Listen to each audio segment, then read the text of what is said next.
මේ තමයි මං අද දවසේ පටන් ගත්ත විදිය. රසම රස හාතාවාරිය කැඳ එකක් බීලා තමයි අද දවසේ පටන් ගත්තේ. මේ කැඳ එක නම් අද හැදුවේ මන් නෙවෙයි අපේ අත්තම්මා. අද මැයි 28 වෙනිදා. අද නම් ගෙදර හැමෝම ඉන්න දවසක්. ඉතින් මං හිතුවා හැමෝටම කන්න රසම රස වටලප්පන් එකක් හදන්න. දවල්ට කෑම ටික හදන්න කලින් මම මේ වටලප්පන් එක හදලා ස්ටීම් වෙන්න තියාගත්තා. විනාඩි 45ක් විතර යනකොට මේ වටලප්පන් එක හොඳට ස්ටීම් වෙලා තිබ්බා.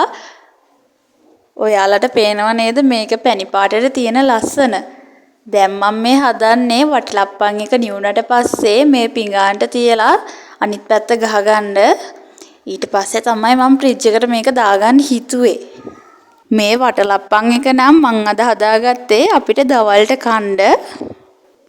අද නම් දවල්ට තියෙන වැඩ ටිකත් ඔක්කොම උදේ වරුවෙම කරලා ඉවර කරගත්තා. මොකද මටයි නංගිලා දෙන්නටයි නුවර යන්න තියෙන පොඩි වැඩ වගේක් කරගන්න.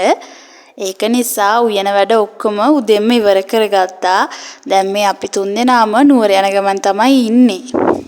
මං ජොබ් එකක් නොකර ගෙදර ඉන්න නිසා මම පොඩිවට ක්‍රාෆ්ට් අයිටම් හදලා සේල් කරනවා. ඒ වගේම කෑම ජාතිත් හදලා විකුණනවා.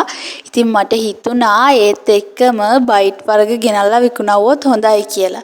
ඉතින් මම මේ අද ගියේ ඒවට ඕන කරන බයිට් අරන් එන්න. අපේ නංගිලා දෙන්න නම් ගියේ එයාලට ඕන කරන ඇඳුම් වගේම තව බඩු වගේක් අරන් එන්න.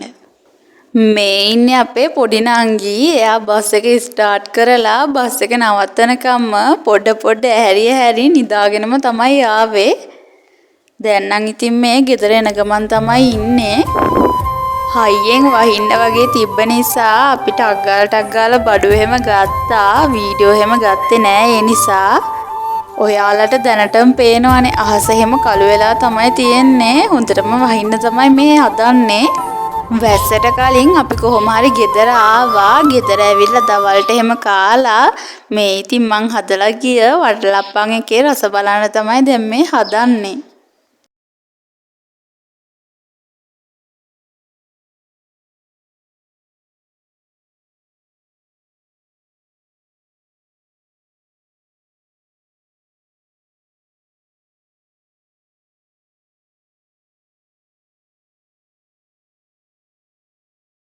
මේ නම් ඉතින් පහුවෙනිදා මම මේ හදන්නේ උදේම බුද්ධ පූජාව තියාගන්න. ගෙදර නම් නෙවෙයි බුද්ධ පූජාව තියාගන්නේ ගමේ තියෙන බුදු මැදුරේ. මං ඊයේ අරන් ආව බයිට් එහෙමත් තියාගත්තා. බුදු මැදුරට අරන් යන්න අඹ කපද්දී සමහර අඹ බාගෙට ඉදිරිය තමයි තිබ්බේ. ඒවත් එහෙමම කපලා ඉවර වෙලා අඹ අච්චාරුවකුත් හදාගත්තා. දැන් මේ හදන්නේ අපි ඒකේ රස බලන්න. බාගෙට පැහිච්ච අඹ නිසා රසටම තිබ්බ මේ අච්චාරු එක නම් අපේ ගේ හදන්න පටන් අරගෙන අද වෙනකන් අවුරුද්දක් විතර කාලයක් ගිහින් තියෙනවා. ඒ වෙනකම්ම ගෙදර පහන තියාගන්න තැනක් හදාගන්න බැරි වුණා. ඉතින් මං ආසාවෙන් හිටියා මේ වගේ පහන් කණුවක් ගන්න. මං ඒකට කොහොම හරි සල්ලි එකතු කරලා අද මේ ආවේ පහන් කණුවක් අරගන්න. මාත් එක්ක මේ වැඩේට ආවේ අපේ ලොකු මල්ලි. දැන් ඉතින් අපි ඕන කරන පහන් කණුව තෝරන ගමන් තමයි ඉන්නේ. ඊට පස්සේ අපි දෙන්න කැමති විදියක පහන් කණුවක් තෝරගත්තා. දැන් ඉතින් මේක තාත්තගේ ට්‍රීල් එකේ තමයි අරගෙන ආවේ ගෙදර. උදේ ඉඳන් හවස වෙනකන් මොන දෙයක් කරත් හවසට බුදුන් වැඳලා පිරිත් ටිකක් අහපුවාම ඒ තියෙන හැම මහන්සියක්ම නැති වෙලා යනවා. කලින් ඉඳන් හවසට බුදුන් වැඳලා එකපාරට මේ දේවල් නැති වුනහම ලොකු අඩුවක් වගේ දැනුණා. වෙසක් පොයට කලින් පහන තියාගන්න මේ පහන් කනුව ගෙනාව එකට මං හරිම සතුටින් තමයි ඉන්නේ. හිතේ තිබ්බ ලොකුම ආසාවක් ඉෂ්ට වුණේ.